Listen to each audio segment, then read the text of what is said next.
دونوں آنکھیں زخمی تھیں، ان سے خون بہہ رہا تھا، منہ سے خون بہہ رہا تھا، ہونٹ پھٹ چکے تھے، پورے چہرے پر زخموں کے نشان تھے، گردن کی ہڈی بھی ٹوٹ چکی تھی، دونوں ہاتھوں کے ناخن بھی زخمی تھے، پیٹ پر بھی چوٹ لگی ہوئی تھی اور پرائیویٹ پارٹ سے بھی خون بہہ رہا تھا۔ صرف یہی نہیں، کولکتہ کی لیڈی ٹرینی ڈاکٹر کو مجرم سنجے رائے نے زخم دیے۔ پوسٹ مارٹم رپورٹ کے مطابق اگر وہ بتائیں تو ہماری روح کانپ اٹھے۔ مجرم نے کس طرح معصوم لیڈی ٹرینی ڈاکٹر کو حیوانیت کا نشانہ بنایا؟ یہ سب بولنے میں اور سننے میں کتنا برا لگتا ہے، تو سوچیں جس کے ساتھ یہ سب کچھ ہوا اس پر کیا قیامت گزری ہوگی۔ اگر میں معصوم لیڈی ٹرینی ڈاکٹر کی ہر چوٹ اور زخم کی کہانی سنانے لگ جاؤں تو سوچیں آپ کا کیا حال ہوگا۔ 8 اور 9 اگست کی درمیانی رات کو کولکتہ کے آر جے کر میڈیکل کالج اور ہسپتال میں لیڈی ٹرینی ڈاکٹر کو ریپ کے بعد قتل کر دیا جاتا ہے۔ اب ٹرینی ڈاکٹر کی پوسٹ مارٹم کی رپورٹ آ چکی ہے۔ اس میں سب کچھ واضح ہو چکا ہے کہ ٹرینی ڈاکٹر کے ساتھ کیا کیا ظلم ڈھائے ہیں۔ رپورٹ میں کیا کیا سامنے آیا ہے، آج میں اس بارے میں بات کرنے والا ہوں۔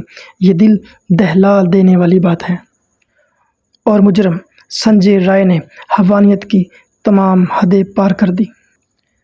8 اور 9 اگست کی درمیانی رات مجرم سنجے اسپتال آتا ہے اور یہاں اس نے خوب شراب پی۔ اس کے بعد وہ فحش موویز دیکھتا ہے اور صبح 4 بجے کے قریب وہ سیمینار کے ہال میں جاتا ہے اور دیکھتا ہے کہ وہاں ایک لیڈی ڈاکٹر سو رہی ہے۔ سنجے رائے ٹرینی ڈاکٹر کو دبوچنے کی کوشش کرتا ہے لیکن وہ جاگ جاتی ہے۔ ٹرینی ڈاکٹر مجرم سے خود کو بچانے کی کوشش کرتی ہے لیکن سنجے رائے اس پر بھاری پڑتا نظر آتا ہے۔ شراب کے نشے میں ڈاکٹر سنجے اس ٹائم جانور سے بدتر تھا۔ ٹرینی ڈاکٹر کی پوسٹ مارٹم رپورٹ جو سامنے آئی ہے، اس نے ڈاکٹر کے ہر زخم کا حساب دیا۔ رپورٹ کے مطابق ٹرینی ڈاکٹر کے جسم پر جتنے بھی نشان موجود تھے وہ اسے اس وقت ملے جب وہ خود کو مجرم سے چھڑانے کی کوشش کر رہی تھی۔ لیڈی ٹرینی ڈاکٹر کے چشمے ٹوٹ چکے تھے کیونکہ مجرم سنجے نے لیڈی ٹرینی ڈاکٹر کے چشمے پر مکے مارے، جس کی وجہ سے کانچ اس کی آنکھوں میں لگا اور آنکھوں سے خون بہنے لگا۔ اب اس کی دونوں آنکھوں میں اینک کا کانچ لگا جس کی وجہ سے آنکھوں سے خون بہنے لگا اور اسے کچھ بھی نظر نہیں آ رہا تھا۔ لیکن ابھی بھی لیڈی ٹرینی ڈاکٹر اس کوشش میں تھی کہ وہ خود کو اس ڈاکٹر کے چنگل سے چھڑائے اور یہاں سے بھاگ جائے۔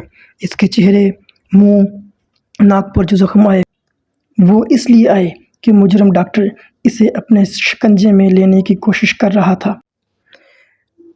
ٹرینی ڈاکٹر نے خود کو بچانے کے لیے جوابی حملہ بھی کیا لیکن مجرم ڈاکٹر سنجے رائے نے طیش میں آ کر لیڈی ٹرینی ڈاکٹر کی دائیں ہاتھ کی انگلی توڑ دی۔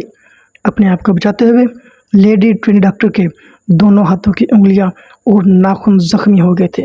زخمی ہونے کے باوجود بھی لیڈی ٹرینی ڈاکٹر خود کو بچانے کی کوشش کر رہی تھی لیکن بہت زیادہ تکلیف کی وجہ سے لیڈی ٹرینی ڈاکٹر بے ہوش ہو جاتی ہے۔ پوسٹ مارٹم رپورٹ کے مطابق ٹرینی ڈاکٹر کے پرائیویٹ پارٹ پر زخم اس وقت آئے جب ٹرینی ڈاکٹر بے ہوش ہو چکی تھی اور مجرم ڈاکٹر سنجے رائے اس کا ریپ کر رہا تھا۔ اس مجرم نے تشدد کی تمام حدیں پار کر دی۔ میرا بتاتے ہوئے دل پس رہا ہے لیکن بتانا ضروری ہے اور آپ کا جاننا بھی ضروری ہے۔ ٹرینی ڈاکٹر کے پاؤں کو اس حد تک کھینچا گیا کہ اس کی ہپ بون یعنی کولے کی ہڈی ٹوٹ گئی۔ یہی وجہ ہے کہ ڈاکٹر کی ورجینا سے خون بہہ رہا تھا۔ ٹرینی ڈاکٹر کی ڈیڈ باڈی جس حالت میں ملی اس سے انسانیت کانپ اٹھی اور یہ جان کر ہر ایک کے رونگٹے کھڑے ہو گئے۔ پوسٹ مارٹم رپورٹ کے مطابق اس سے بھی تکلیف دہ بات یہ تھی کہ ٹرینی ڈاکٹر کے ساتھ سب کچھ اس کی موت سے پہلے ہوا۔ ٹرینی ڈاکٹر شور نہ مچائے، مجرم ڈاکٹر سنجے نے اس کا منہ دبایا لیکن نشے کی حالت میں مجرم کو یہ نہ پتہ چلا کہ کب اس کے ہاتھ منہ سے ہٹ کر اس کے گلے پر چلے گئے اور یوں لیڈی ٹرینی ڈاکٹر کی موت ہو گئی۔ پوسٹ مارٹم رپورٹ کے مطابق ٹرینی ڈاکٹر کی موت گلا گھٹنے کی وجہ سے ہوئی۔ ریپ کرنے کے بعد مجرم ڈاکٹر سنجے نے دوبارہ اس کا گلا دبایا تاکہ اس کے بچنے کی امید نہ رہے۔ اس وجہ سے لیڈی ٹرینی ڈاکٹر کی گردن کی ہڈی بھی ٹوٹ گئی۔ 40 منٹ کے اندر ڈاکٹر سنجے رائے نے یہ سب کچھ کر دیا۔ ڈاکٹر سنجے رائے